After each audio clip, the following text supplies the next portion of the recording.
প্রিয় ছাত্রছাত্রী, তোমাদের এইচএস পরীক্ষা আজ হয়ে গেল।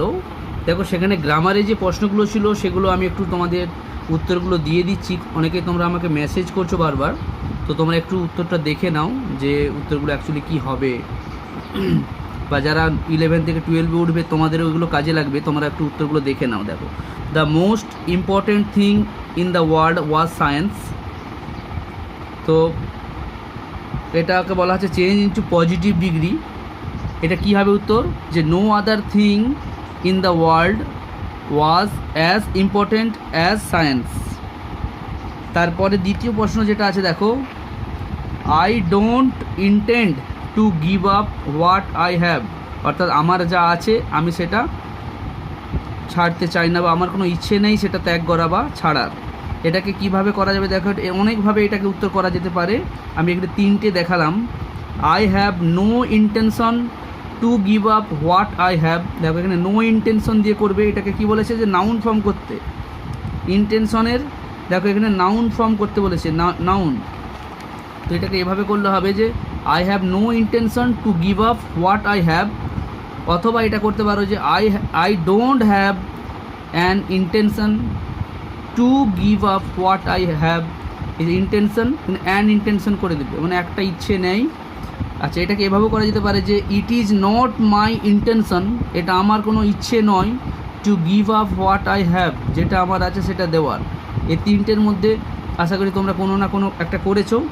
তো এছাড়াও হয়তো আরও কিছু হতে পারে। তো এই তিনটে আপাতত আমি তোমাদের দেখালাম। পরের প্রশ্নটা দেখো, যে the door was open, negative করতে বলা হচ্ছে। দেখো, অর্থাৎ দরজা খোলা ছিল, দরজা বন্ধ ছিল না। The door was not, negative হচ্ছে was not closed, CLOSED, closed. অথবা করতে পারো দ্য ডোর ওয়াজ নট শাট, দরজাটা বন্ধ ছিল না। এভাবে হবে। তারপরে দেখো কি আছে, the hermit was digging the ground. অর্থাৎ হারমিট, সন্ন্যাসীটি গ্রাউন্ডকে খুঁড়ছিল, মাটি খুঁড়ছিল। এটা ভয়েস চেঞ্জ। দেখো, the ground was being dug, past continuous tense. দেখো, was being dug by the hermit, এটা উত্তর হবে। এর পরেরটা দেখো, এরপরে দেখো, V my father could convey complex spiritual concepts. এটাকে চেঞ্জ দ্য ভয়েস করতে বলা হয়েছে। কি হবে? Complex spiritual concepts could be যোগ হবে, কুড বি কনভেড, ইডি যোগ হবে কনভের সঙ্গে, conveyed by my father. Okay, তারপরের প্রশ্নটা দেখো, যে as soon as she left the train she would forget our brief encounter. এটাকে নেগেটিভ করতে বলা হয়েছে। অর্থাৎ এখানে নো কথাটা আনতে হবে। দেখো, নো সুনার হ্যাড দিয়ে করে দিলে এটা সহজ হবে। No sooner had she left the train, তারপর দেন যোগ করবে, then she would forget our brief encounter. তারপরে লক্ষ্য করো, এই প্রশ্নটারই একটা অথবা দিয়ে প্রশ্ন আছে, অর দিয়ে। দেখো, নারেশন চেঞ্জ।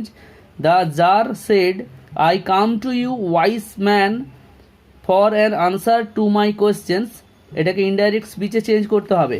কিভাবে করলে এটা ভালো হবে? দেখো, এভাবে করা যেতে পারে যে the czar told the wise man, সরাসরি টোল্ড দিয়ে কাকে বললো, এভাবে করতে পারি।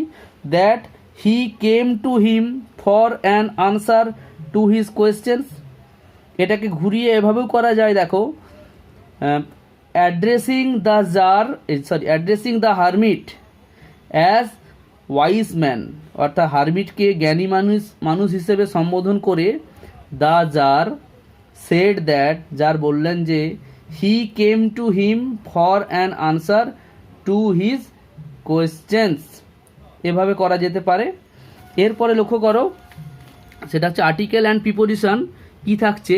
প্রথমে যে তোমাদের স্ট্রং রুটস থেকে আর্টিকেল অ্যান্ড প্রিপোজিশন ছিল, দেখো, when my father came out of হবে of the mosque after the prayers people of different religions would be sitting outside waiting for him, many of them offered bowls of water to my father who would dip his finger tips in them and say a prayer.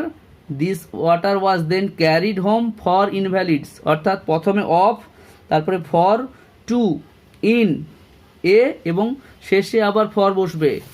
এরপরে দেখো যেটা হচ্ছে যে 3 questions থেকে যে প্রশ্নটা তোমাদের নেওয়া হয়েছিল, the jar turned and saw a bearded man, প্রথমেরটা এ হবে, come running out of the wood, out হবে তারপর of, the man held his hands pressed against his stomach, এটা তো এগেনস্ট হবে চতুর্থ প্রশ্নের ক্ষেত্রে, and blood was flowing from under them, সেখান থেকে রক্ত প্রবাহিত হচ্ছিল। এই প্রশ্নটা কিন্তু বিগত বছরেও একবার এসেছিল। আচ্ছা, এরপরে দেখো যে এরর কারেকশন, প্রথমের আনসারটা হবে কি, his answers filled me with a strange energy and, দেখো এটা নাউন বোঝাচ্ছে, উইথের পর কি বসবে, এখানে এনথুসিয়াজম হবে, এনথুসিয়াজম। আচ্ছা, পরেরটা দেখো, ফিউ গার্লস ক্যান রেজিস্ট, এটাও নাউন বসবে, তাই এটা উত্তরটা হবে ফ্ল্যাটারি, মাঝের অংশটা উত্তর হবে ফ্ল্যাটারি। ওকে, আশা করি তোমরা এগুলো সবাই সঠিক করেছো। যদি কোনো রকম তোমাদের সমস্যা থাকে আমাকে কমেন্টে জানিও।